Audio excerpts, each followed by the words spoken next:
Welcome back. The Allahabad High Court, which has now reserved its verdict on the petition of the Muslim side against the puja in the Gyanvapi basement, as the court heard the arguments coming from both sides. And in its arguments, the masjid side had opposed the prayers in the Vyasji Ka Tehkana, as the masjid side that had argued that the prayers in the basement are a violation of the Places of Worship Act and the order of the Varanasi District Court giving the right to worship is not right. It argued that the Hindu side was not in possession of the Masjid Tehkana after 1993 when the prayers were stopped. Now the side also questioned the 31st of January order allowing the Hindu side to perform puja in the cellar, as far as passing of the order that was done on the appeal filed by the Anjuman Intizamiya Masjid Committee, which looks after the affairs of the masjid adjacent to the Kashi Vishwanath Mandir. Arguing for the Muslim side, the advocate says that there is no puja that was held in the Tehkana after 1993 and this was an admitted fact. They further went on to say that after 30 years the court is appointing a receiver and changing the status quo,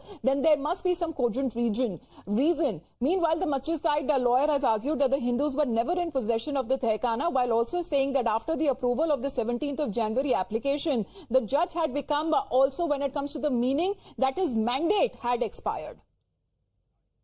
Ashutosh हमारे साथ फिलहाल live बने हुए हैं। आशुतोष, ये court की कार्रवाई के बारे में जरा बताएं, क्योंकि दोनों तरफ से और जहां तक मुस्लिम पक्ष की बात की जाए वो लगातार कोर्ट के दरवाजे खटखटा रहे थे, क्योंकि पूजा कुछ ही घंटों में तुरंत शुरू कर दी गई थी व्यास जी के तहखाने में। देखिए, आज का जो आने वाला फैसला है वो बहुत ही महत्वपूर्ण होगा, क्योंकि ज्ञानवापी केस में हमने देखा था कि 31 जनवरी की रात में वहां पर जो तहखाना है, व्यास जी का तहखाना जिसे कहा जाता है, वहां पर पूजा पाठ शुरू हो गई थी और उसी दिन लगभग 3 बजे के आसपास वो फैसला आया था और महज 6 से 7 घंटे के अंदर ही वहां पर पूजा पाठ शुरू हो गई थी। और इसी के बाद से जो मुस्लिम पक्ष है वो बेहद गुस्से में था। मुस्लिम पक्ष ने वाराणसी के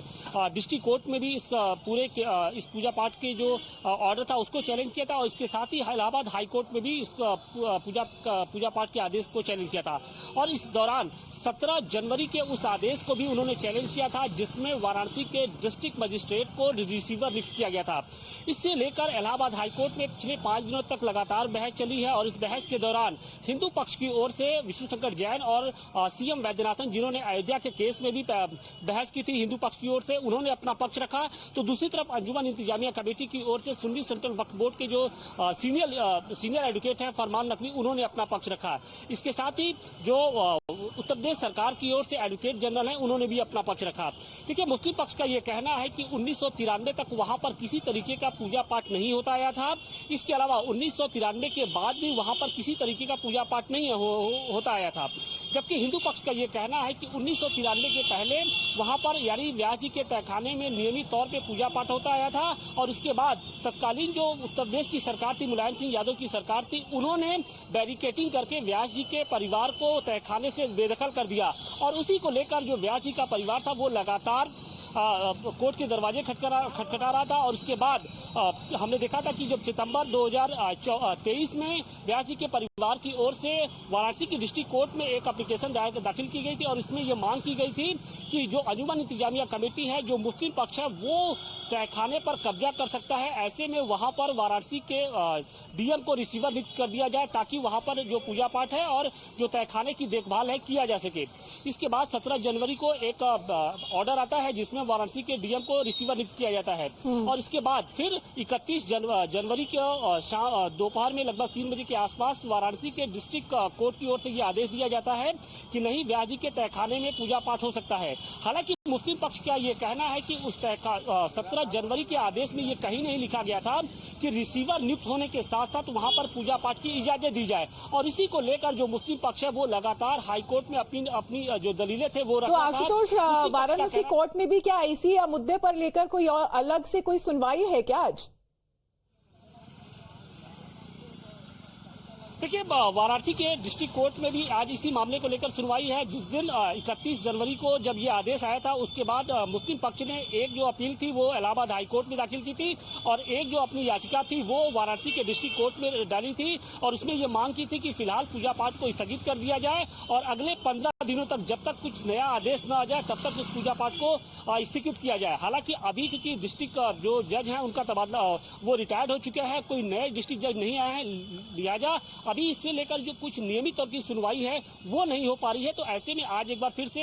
ये देखना होगा कि क्या कोर्ट में उनके जगह पे कोई दूसरे जो जज हैं वो इस मामले की सुनवाई करते हैं या नहीं करते हैं। इसके साथ ही एक अन्य जो सुनवाई है वो वाराणसी के डिस्ट्रिक्ट कोर्ट में ही है, जिसमें ब्याजी के तहखाने के अलावा ज्ञानवापी परिसर में जो 6 अन्य तहखाने हैं जो बंद पड़े हैं उसको खुलवाने और इसके साथ ही एएसआई सर्वे की मांग कराने को लेकर जो हिंदू पक्ष ने पिछले दिनों अदालत का दरवाजा खटखटाया था, आज इस मामले को लेकर सुनवाई है। हिंदू पक्ष का ये कहना है कि जिस तरीके से ब्याजी के तहखाने में हिंदू धर्म से जुड़े हुए जो तमाम देवी देवताओं के ग्रह विग्रह मिले हैं, उसी तरीके से जो 6 अन्य तहखाने हैं जो बंद पड़े हैं, जिनका एएसआई सर्वे नहीं हुआ है, अगर उनको खुलवाया जाता है, उनका सर्वे कराया जाता है तो कुछ और जो देवी देवता से जुड़े हुए जो ग्रह विग्रह है वो निकल सकते हैं और इसके साथ ही जो आगे का रास्ता है वो और साफ हो सकता है। तो ये कुल 3 मामले थे, जिसमें से कि आज जो इलाहाबाद हाईकोर्ट में आज जिसे लेकर सुनवाई थी उसमें जो ऑर्डर है वो रिजर्व हो चुका है। शाम 4 बजे का वक्त डिसाइड किया गया है जब जो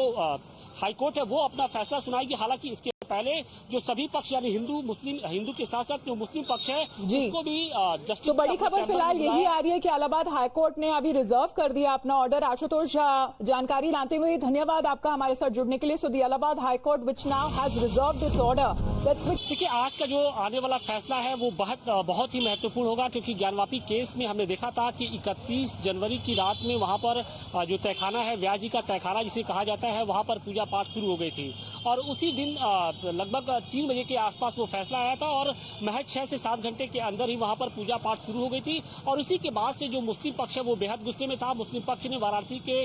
डिस्ट्रिक्ट कोर्ट में भी इस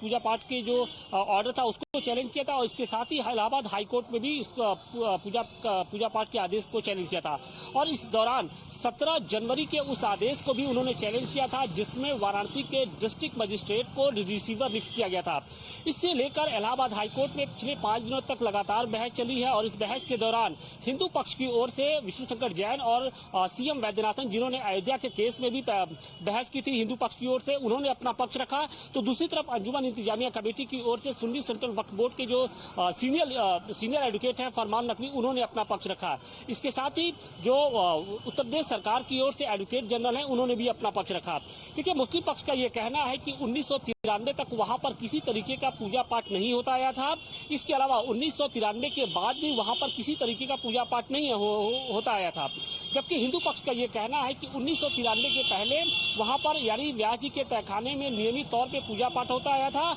और इसके बाद तत्कालीन जो उत्तर प्रदेश की सरकार थी, मुलायम सिंह यादव की सरकार थी, उन्होंने बैरिकेटिंग करके व्यास जी के परिवार को तहखाने से बेदखल कर दिया और उसी को लेकर जो व्यास जी का परिवार था वो लगातार कोर्ट के दरवाजे खटखटा रहा था। और उसके बाद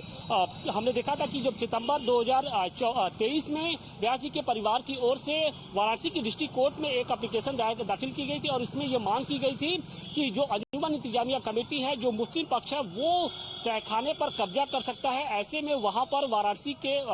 डीएम को रिसीवर नियुक्त कर दिया जाए ताकि वहां पर जो पूजा पाठ है और जो तहखाने की देखभाल है किया जा सके। इसके बाद 17 जनवरी को एक ऑर्डर आता है जिसमें वाराणसी के डीएम को रिसीवर नियुक्त किया जाता है और इसके बाद फिर 31 जनवरी के